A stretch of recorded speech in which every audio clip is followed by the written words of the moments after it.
فتەوکردنی هاوبەشەکان و دیدگای کوردستانێکی بەهێزتر گفتوگۆکەین لەگەڵ بەڕێز ساسۆ عەبدوڵەتیف نووسەر و شۆفەکاری سیاسی لە سلێمانی و لەگەڵماندا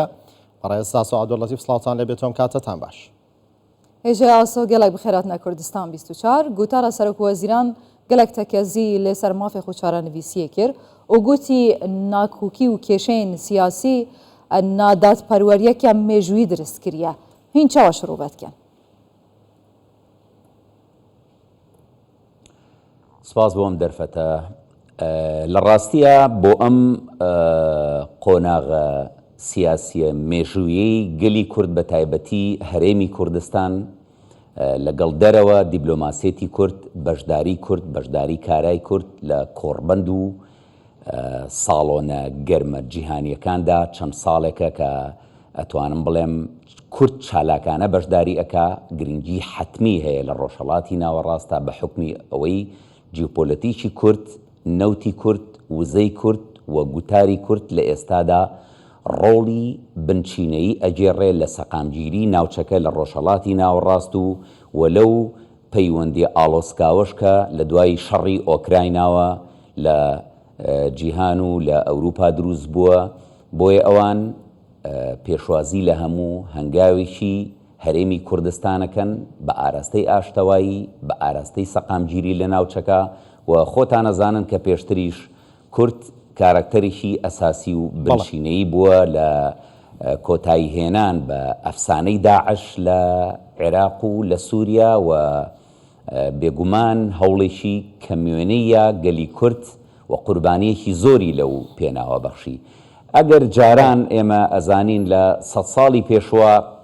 100 ساڵی پێش و 100 ساڵی پەیماننامەکانی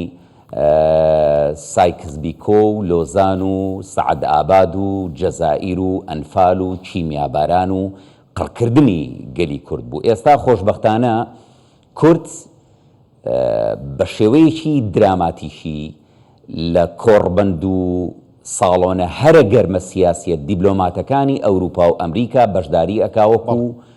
کۆنفرانسی میوشن وەکو لووتکەی حکوومەتەکان لە ئیمارات وەکو کۆڕبەندی داڤۆس وەکو کۆنگرێک گەورەکان کە لە جیهانە ڕۆڵ دیاری ئەکەن بۆ حکوومەت و دەوڵەتەکان لە جیهانە و ئیش لەسەر دیموکراتیزەکردن و ئازادی و مافی مرۆڤ و سیکولاریزمی دەوڵەتانەکەن لە ناوچەکە بۆیە ئەوان کورد بە هەوێنی ئەم ئاشتەوایی ئەزانن بۆیە ئەیانەوێ بەشداری پێ بکەن و هەمیشە کورد ڕۆڵێکی بنشینەی پێئەن لە گوتارە سیاسیەکانیانە بە تایبەتی ئەم جارە لووتکەی حکوومەتەکان کورد هاوشانی 25 سەرۆک دەوڵەتی کاریگەر لە ڕۆژهەڵاتی ناوەڕاست و ئەمریکا و ئەوروپا بەشدار بووە کە زیاتر لە 120 شاندی حکومی بەشدار بووە لە کۆنفرانسەکەدا لە لووتکەی ئیماراتدا سەرکردەکانی جیهان عەقڵە ئابوووریەکانی جیهان ئەوانەی کە کاریگەریان دیارە لە ڕۆژهەڵاتی ناوەڕاست و ئەوروپا هاوشانی کورد خۆشبەختانە توانیان پاکێجێک دابڕێژن بۆ ئیشکردن لەسەر کۆمەڵێک چەمک کە ئەم چەمکە بەڕاستی وڵاتانی ئەوروپای هێناوەتە ژێر پرسیاری جەوهەری ئەویش گەرمبوونی زەوی وزەی جێگرەوە ئەمانە هەموو کورد ئەتوانێ ڕۆڵێکی بنشینەیی و کارا بجێڕە هیچ نەبێ وەکو ئەکتەرێکی ناودەوڵەتی لە تەنیشت ئەکتەرە دەوڵەتیەکانەوە. بەڵێ بەڕێزاسۆ ئەگەر بەهێزی پێگە و بناغی هەرێمی کوردستان نەبوایە ئەوە بەم شێوەی ئێستا بووە هاوشانی وڵاتە سەقامگیرەکانی جیهان و سەرۆک وەزیرانەکانیشی ئێستا بەم شێوەیە هاوشانی سەرکردە و کەسەباڵەکانی جیهانە بوو؟ بەڵێ بە دڵنیاییەوە هەموو ئەم بانگێشکردنانەی بەڕێز سەرۆکوەزیرانی حکوومەتی هەرێمی کوردستان بۆ کۆڕبەندە جیهانیەکان ئەگەڕێتەوە بۆ ئەو پێگە بەهێزە دیبلۆماسی کە هەرێمی کوردستان چەند ساڵێکە هەیەی و نەخش و کاریگەری هەیە لەگەڵ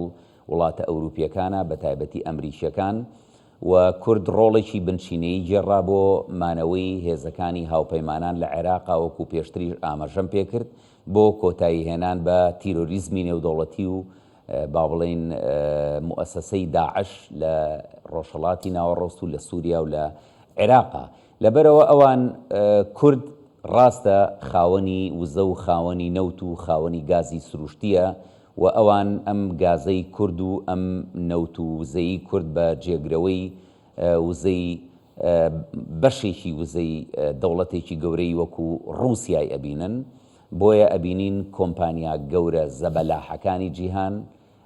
هەمیشە ئامادەیان هەیە لە هەرێمی کوردستانە و قونسوڵگەری و باڵێۆزخانە گەورەکانی جیهان ئامادەیان هەیە لە هەرێمی کوردستان و لە هەولێرە بۆیە ئەو بانگێشکردانە کورد ئەبێ و بەرهێنانی تیابکە و ئیستثماراتی تیابکە چەندە بەشداریکردنی کاراکتەرە سیاسیە گەورەکانی کورد لە کۆڕبند و ساڵۆنە گەرمە دیبلۆماسیەکانی جیهانە بە تایبەتی ئەمەی ئێستای ئیمارات گرنگە بۆ تۆکمەکردنی ئەو گوتارە ئابووریە سیاسی کە هەرێمی کوردستان لە ئێستادا پێویستێتی ئەوەندەش گرنگە هەرێمی کوردستان ئەم دیسکۆرسە و ئەم لۆبیە بەکاربهێنێ بۆ یەخستنەوەی گوتاری ناوخۆی بۆ ئاراستەکردنی گوتارێکی نیشتیمانی لە عێراقا چونکە بیرمان نەچێ هێشتا فاشیزمێکی نووسوو لە عێراقا هەڕەشە لە ماف و سەروەری و شوناس و کەرامەتی تاچی کوردیەکە من لە وتارێکە ئاماژەم بۆ کردووە کورد کە هاوشانە لە کۆڕبەندە گەورەکانی جیهانە کە هاوشانە لەگەڵ سەرۆکە کاریگەرەکانی جیهانە لە کۆڕبەندەکانی ئەوروپا و ئەمریکا بەڵام بەداخەوە لە عێراقا لە بەردەم هەڕەشەی ناسیۆنالیزمی مەزەبیایە لە بەردەم هەڕەشەی حەشدی شەعبیایە و لە بەردەم هەڕەشەی بڕینی قوت و میزانیەی کۆمەڵێک نخبەی سیاسیایە لە عێراق کە بە مێنتاڵیتی و بە عەقڵیەتی فاشیزمی عێراقی 35 ساڵی پێشووی عێراقەوە کارەکەن بۆ دژایەتیکردنی کورد و بۆ دەرپەڕاندنی کورد لە پرۆسەی سیاسی لە عێراقا لەبەرەوە کورد پێویستی بەوەیە ئەم گوتارە دیبلۆماسی کە ئێستا هەیە لە ڕۆژئاوا کە ئێستا هەیە لە ئیماراتا کە ئێستا هەیە لە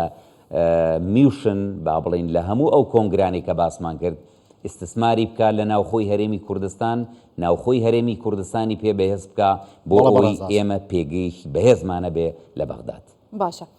هێژە ئاسو سەرەڕای ڤان ئاڵنگاریان جەنابێ هەوەژێ بەحەز کردی ئاماژە پێدای سەرۆکوەزیران گوتە وڵاتە زلهێزێن جیهانێ ڕێگە بە گەلی کورد بدەن نەخشەی ئایندەی خۆیان بکێشن ئایا کاتی ئەمە هاتووە یان دەکرێ بڵێن ئێستا جیهان گۆڕاوە و گۆڕانکاریەکان حتمینە و دەبێ ڕۆ بدەن